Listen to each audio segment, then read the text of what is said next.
Hello and welcome guys to this, the virtual walk round of our new arrival, the 2017 pure white VW Golf R. Low owners and low miles coming in at 26,780. So the Golf R, it is officially the king of the hot hatches at present, and it's really easy to see why. Let's take a closer look. So you've got the pure white paintwork, as I've already mentioned, and you've got the black sport styling, LED headlights with DRLs, gloss black grille down here, and gloss black canyons, and just little side front splitters just on there. Front parking sensors, and you've also got headlight washers. So the sport styling is echoed and continued all around this vehicle. You've got the 18-inch Cadiz alloys, which are silver and gloss black. You've also here got the gloss black and chrome badge just on the wing, so you don't forget it's a Golf R. Gloss black side skirt just here, silver mirror caps, and you've got a black window surround. Now the window surround itself is rubber and it's not been de-chromed. You've got gloss black door pillars just there. And moving around to the back, you've got a black shark fin aerial, a nice rear spoiler with an integrated brake light, smoked rear lights just on here, and you've got your R badge in black and chrome, and moving down you've got the party piece, the quad exhaust, which sounds phenomenal, and you've also got a gloss black rear diffuser. You've also got parking sensors on the rear here, and being a Golf, of course it's practical as well.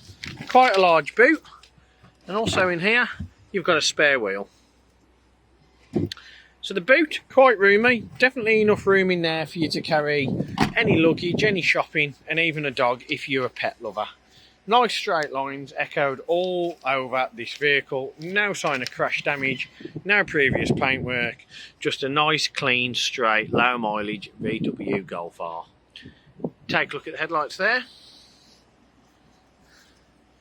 So moving around, what else have we got? We've got some tinted privacy glass, and we've also got a really nice car in the hole. These are undoubtedly very popular at present. Maybe down to the tuning potential, maybe down to the fact that they just deliver in all areas. They are of course also four-wheel drive, which just ensures you the performance and the secureness, I suppose, and the sense of safety in any condition on any terrain. So taking a look closer on the interior of this Golf R, it's a really nice, pleasant place to be. To me, aside from the Vienna leather, these are the best option seats to have. Black Alcantara on the black cloth, no marks on the bolster, and a bit of contrast white stitching. It just looks a really nice, comfortable, sporty bolster seat. Just nice, different to everything else you generically get. Moving on to the door, you've got your heated door mirrors that are electronically operated, and you've also got your deadlock, and you've got all four central, and you also have all four electric windows with the ability to deadlock all of them, just in case you've got children, or like me, a girlfriend that can't stop fiddling. Now, moving on to the interior of the car itself. Here, just on the right, you've got your headlight settings, you've got your stainless steel pedals just down there, and you've also got a nice flat bottom, full leather with white contrast stitching, multi-function steering wheel. Now, as you're probably aware, having a flat bottom steering wheel is something that is really highly sought after. A lot of the brands now don't put them in because they're aware of this trait. They're aware that people will pay daft sorts of money just to have that feel that they're more in a track car. So let's start this car up. As you can tell, starts up nice and effortlessly. Wheel, there's no play, there's no knocks or anything like that. On the wheel itself, you've got your cruise control settings here, and you've also got volume. On this side, you've got your flappy paddle, which of course, as I like to say, is for the optimum driving experience. Seamless gear changes, you're in control, you can give it full chat, and you can be in control of the revs and red line if you desire. On this side, you have voice control, Bluetooth telephone, menu up and down, and menu across. The menu being the instrument cluster. Now this does have and is equipped with virtual cockpit, which again, since its inception in probably around 2016, late 2015 on the VAG group of cars, has become such an ever-present feature and highly specified option. Me personally, I think it's great. I think it really sets off the inside of the car. I think it's a great looking bit of kit, and I think they've really gone above and beyond in order to make the brand recognisable. You've also there got your speedometer and you've got your digital mile an hour. Now if you don't want that, you can of course click on the button here and that will take you down onto the different menus. So you can switch across here. You have the assist systems, which will then give you a line and lane guidance, driving data, lap timer if you are a definite hot hatch fan. You've also got vehicle status. This will tell you if there's any faults, any diagnostic with the car, doors are open, fuels are open, anything like that. You also have your Bluetooth telephone. Thomas, I'm afraid you're no longer with us. You are in spirit, but not in person. We have Radio 5, that is your DAB, and you have different views of what you can see just here. Me, personally, I'm going to keep it on that because I think it's a great addition. The unit itself is a 7.5 touchscreen unit. You have your options from the radio here, and you have the options of AM, FM and DAB. You can of course change stations that way, but if you're like me and you like cool things, I like looking at logos, and of course I'm going to pick the Green X. Media, if you've got Bluetooth on your phone, you can stream Bluetooth, Spotify, I would guess Apple CarPlay, but you would need to connect your phone to find out, but you can also get that retrofitted if needed. You have a USB, you have a hard drive and an auxiliary if needed. Telephone, again Thomas, I may have said that incorrect, you are still with us even in spirit, but just not here physically on site. Voice control, so you'd need to activate that with your dealer. So you can get to it on the steering wheel, but it's not yet set up. Satellite navigation, so you can, if you click map, that will take it away from the instrument cluster. You can't yet, on this model in particular, have the map in both sections. Apps, so here you go, this one does have Apple CarPlay and Android Auto already set up. The previous owners obviously specified this car really well. Here you have your car data, so what you can do, you can go through all your economy, all that sort of thing, or you can click on settings and you can change all the different parts. So tyre pressure warning if your TPMS light comes on, ESC, you can activate it however you want it, sport or off, which is electronic stability control. In other words, it's traction control. Do you want to be safe or do you not want four-wheel drive? Personalisation, this is where you change your account, you can set your lighting and things like that. More lighting, cornering light, headlights, convenience lights, all the different contrasts and resolutions. Driver assistance, there you go, doesn't really need to speak. Driver alert, proactive passenger, front assist and adaptive cruise control. Parking and manoeuvring, you don't have a reverse camera on this, just the tone themselves and the parking sensors, excuse me. Mirrors and wipers, you can set when they come on and what happens. We also here have instrument cluster. There's a lot of things, I'm not going to go through them all. Most importantly, you can have your service, so you can see when the next service is due, quite a while. Here, factory settings, you can change them all back if you wanted, and units, if you're odd, you can change that to kilometres an hour, but I wouldn't be doing that. So we'll get that back on the map. Down below you've got your dual zone climate control, so you can do that on either one that you want. You've got heated seats and it's quite nicely enclosed in a gloss black centre console. Again, the black and chrome is the colourway of this car on the interior and it looks really good. The main feature of any Golf R is of course the DSG gearbox, famed for its ability to be tuned to the hill and easily adapt to a hot tuned car. There are so many options with these. It's such a smooth transitional gear, almost bomb proof, but of course I can't guarantee they all are, because the moment I do, something would happen. Easy to use, there's a lever just on the back here, click that down, park, reverse, neutral, drive. If you knock it to the left, that now is in sport mode, in which you can control. If you click down, that's also in sport mode. Left is manual sports mode, so it's equivalent to that of what you would have on the flappy paddle, or you can do that into usual sports mode. That will give you an uprated throttle response and a little bit quicker transition between the gears. For now, it's in park. Here we have the all-important driving mode, so you have eco, normal, race, which really doesn't need any sort of description. You will notice when you put it in race, the exhaust note will alter, and that is from the sound actuator from within the vehicle. And you have individual, of which you can decipher the settings to suit yourself. You have automatic start stop, traction control off, and you have your parking sensors here. You have an electronic parking brake, auto hold, and a nice little bit of storage in here. 12-volt charger there, and a little bit more storage, just tall enough for a phone, just there. You also have the reminder that you are covered by the 4Motion 4-wheel drive system of VW, and within there you have your auxiliary and USB. You also have an air-cooled glove box just in there. So as I've stated on the prior video, these are the king of the hot hatch, and now I'm just going to give you a quick run through as to why you should definitely consider this as your next car. So the car itself, the steering wheel's in a great position, the instrument cluster's fantastic with a virtual cockpit, you've also got your map on here and touchscreen. Everything is where it should be. Everything's within arm's reach or just a button away. It is, as far as a convenient driving car, VW, it's what they market it on. They're known for being practical. They're known for reliability.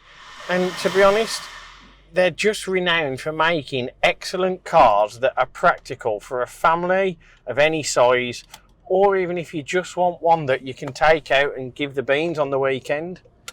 So we're going to go round this island here, fully round it, just so you can feel that there is no knocking on the steering wheel, no trouble when turning or anything of that nature. And there you go. So the steering's nice, it's nice and loose, it's easy to drive just around this island here. There you go. So now we're on a nice straight road. As you can hear, we're in eco mode at the moment, so you get a nice short range of gears. It changes up as quickly as possible to ensure efficiency and green or blue driving, whichever way you like to say it. Basically, if you're in economy mode, you're going to get great fuel consumption and it's going to cost you less to run. Now there are alternate driving modes on this, which is located just on this button here. So you have normal mode, which is balanced driving, race mode, which will give you a nicer tone from the sound actuator and the exhaust, which is of course for those petrol heads among us who want it for a weekend toy to take it down the B roads, and individual, in which you can customise your own settings. So what we're going to do now, we'll come to a nice stop. We're currently at 20. Effortless. No judder, no scraping, no whistling, nothing like that from the brake pads. As I say, every car is inspected by our in-house RAC approved team at our garage facility, and every car is given a 128 point check, which covers both cosmetic and mechanical features of the car. The air conditioning's on today, so if you do get a bit of noise, I do apologise, but it's a very, very hot day today. So, driving down here, I'm going to go down to this island, do another full circle, just again to show you the dampeners, make sure that there's no judder, show you how easy it is to drive, make sure that there's no knocking, no binding noises or anything like that. We'll come down this road, we'll get it up to 60 miles an hour, and I'll let go of the wheel like so, just to show you that there's no worry about tracking. It doesn't pull to either the left or the right. So, coming to the island, we'll go all the way around.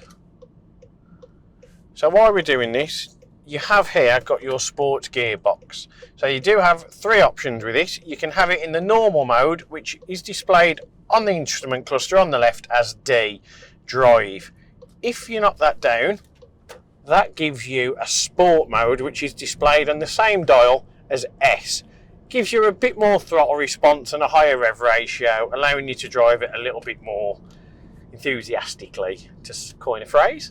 or you can knock it to the left, and then that is manual control. So what you can do, you can change down like so, if you wish, or you can use your flappy paddles on there. Either way, that's your semi-automatic, your manual mode, the mode you would use for optimum driving. If you're caning it through the lanes and you want to make sufficient progress, knock it into manual mode and done. If you get bored of that, simply knock it back into S and knock it down again into D. Really nice, really simple to use. What we'll do now, we'll change that into race mode, and we'll knock the sports gears into sport, which it will do automatically for you as soon as you enter race mode. We'll go around this island and we'll go back down, and I'll just demonstrate how easily the 300 brake horsepower in these is delivered. So you can tell now the Golf R sound actuator, which is a synthesised exhaust note, does come into the cabin, but it just gives you as a driver and all the occupants the feel that you're in something really sporty. So we're currently at 20, and that is why they're considered the king of hot hatches. So 20, and there you go. Now that was up to 70, and that is a stock Golf R. It's non-modified, it's not mapped, it's not tuned. That is a full factory setting Golf R. They are blisteringly quick, and it's effortlessly delivered. So we'll go back round now, and I'll just show you that there's no concerns about wheel wobble or tracking at a higher speed. God, I love these cars. They're just such a great little thing. Okay, so we're currently at 30. Now it's 60. And if I take my hand off, as you can tell, it drives nice and straight and true. No wheel wobble, no concern for tracking, and no hesitancy when braking under pressure, no judder, no clutch slip. It's a fantastic car.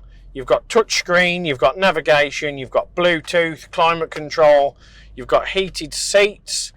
I mean, you've got everything on this car. There's nothing at all that it doesn't do. It's got four-wheel drive, so if you are driving it like this, you have the strictest confidence that wherever you put it, it's going to stay. Not like these rear-wheel driven cars of the modern age, where a lot of young kids have them because they like the premium brand, and they end up losing the back end and they see it spinning into a tree. It's just safe. This car is a car that you would buy if you've got a budding family, you want a weekend toy, or you just want something that you've got full confidence in when throwing it into a bend like this without having to worry about any drifting. I mean, you have got the option to turn traction control off, but if you've got four-wheel drive, it's pointless to have it and not use it. So, all in all, this definitely gets the Greg X Emerald 5 stars. Again, I've been fortunate enough to drive many of these, sell many of these, and see plenty of these that have been tuned. The tuning potential in itself on one of these is really, really high. You can go to many specialists, you can even take it just to your local garage, and there's so many different options, either cosmetic or mechanical. I mean, the list goes on and on. But the thing you buy a Golf, a GTI, a Golf R, a Golf GTD, a GTE, just anything with a VW Golf moniker, is reliability. They're not that expensive to run. They aren't that cheap. They're not that expensive to run. They're not that expensive to fuel. I mean, it all depends on your right foot. But really, you could get 30s, maybe low 30s, high 20s if you drive this sensibly. I mean, it's just a great all-rounder. It's full of space, it's comfortable, it's got all the convenience features. I would definitely buy one of these. But for me, I'm off to enjoy it that little bit more.